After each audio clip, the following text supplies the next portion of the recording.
all into creative movement.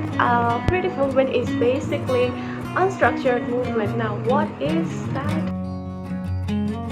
How I can explain you is that all throughout our lives we have a certain pattern of movement. If you're going to notice it, like after we grew up, and when we were kids, we used to do a lot of stuff. We used to jump, we used to play, we used to spin, we used to do all sorts of random silly things. And after we grow up, what happens is that most of us in most cultures becomes very rigid, and our bodies get limited to only few certain movements. For example, if you are doing a 9 to 5 job, you probably get up and go to your work. You probably take your car, or you walk to the bus station, or you are most of the time we are with our gadgets, we're talking on the phone, we're working on our laptop, we're eating, and there are more or less few specific movements that most of us are aware of. On top of that, most of us remain seated for long hours, especially if you are a businesswoman or a businessman, or if you are into some kind of 9 to 5 job. Your work probably requires you to sit for long hours, which is really not good for your physical health and neither for your emotional or mental well-being. So what we do at Creative Movement is that we play around a bit, we kind of explore the horizon. So today I'm going to show you something so that you get an idea, and something very easy that you can try on your own.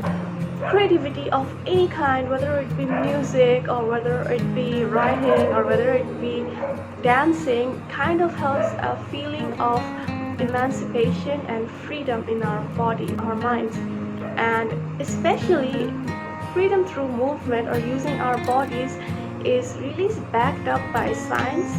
Scientists have found out people who sit for too long actually develop feelings of despair, anxiety, and compared to that, people who move a lot, who do yoga, who are runners, who are really physically active, not only do they have better health physically, their emotional mindset and positivity, their power, inner power, are a lot more stronger than those who are just sitting all day long. And the problem is, right now the culture we have requires us to really keep up with this habit with which we acquire stress. So I'm going to teach you something really simple and really easy. It's kind of fun.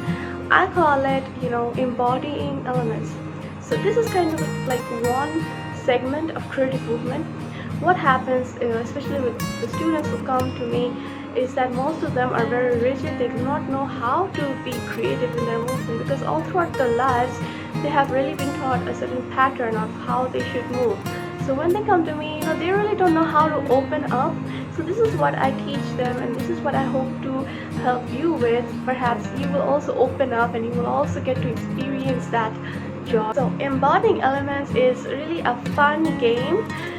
You can think of all the elements that are there. For example, earth, fire, water, and earth, and air, right? Just think of them and feel how they feel for you.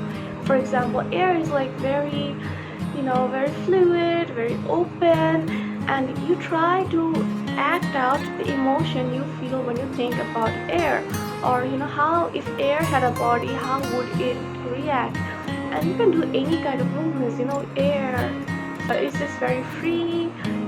You could do like bird. Try to use your imagination and try to be creative with the process, and then move that way for a few minutes. Next, go with water. How does water make you feel? Or you can think of water as a person or as an object, and how would the waves feel?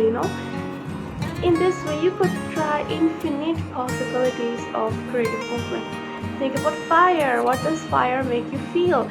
I feel really passionate, I feel really joy, I would be jumping, I would be working, I would be moving, because that's how fire makes me feel. And how would you have earth? Earth is very grounded, earth feels very, it's very natural, it has a beauty of its own, it has a serenity of its own. So how does earth make you feel? I would feel like very peaceful, very grounded. I would probably do this mountain pose in yoga, or something, so these are the ways you can try out. You can use your imagination. You can feel like you're a child again. Try and be creative. You could do it with your kids, or you could do it with your partner. You could do it alone. This is really going to bring out that smile on your face, and basically that is what I want to do, what I want to help you with, so that you could keep smiling every single day. And I hope to see you in the next video.